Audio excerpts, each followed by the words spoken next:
منظور پشتین نے ایک بات کی تھی اور انہوں نے کہا تھا کہ اس ملک پر ایک بادشاہی حکومت کر رہا ہے. آپ کو بھی لگتا ہے کہ ایک بادشاہی حکومت کر رہا ہے؟ دیکھیں بالکل ایسے ہی ہے. منظور پشتین صاحب کو ہمارے نظریات چینج ہوئے, اور منظور پشتین صاحب کو نا جب ہم آج سے 2-4 سال پہلے, ظاہر ہے ہم مخالف لوگوں کو سننا ہی نہیں چاہتے, مخالف نظریے کو ہم اون ہی نہیں کرنا چاہتے. اون کرنا دور کی بات, اس کو سن تو لیں.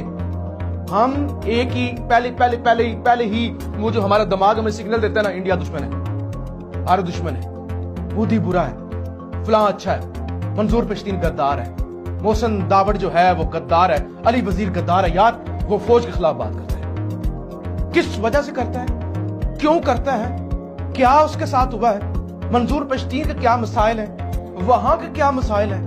آخر ایک شخص کتنا مجبور ہو گیا کہ وہ اس انتہا پہ آ گیا کہ اتنی طاقتور اسٹیٹ اس کے اگینسٹ میں کھڑا ہو گیا, تو ہمیں نہیں پتا.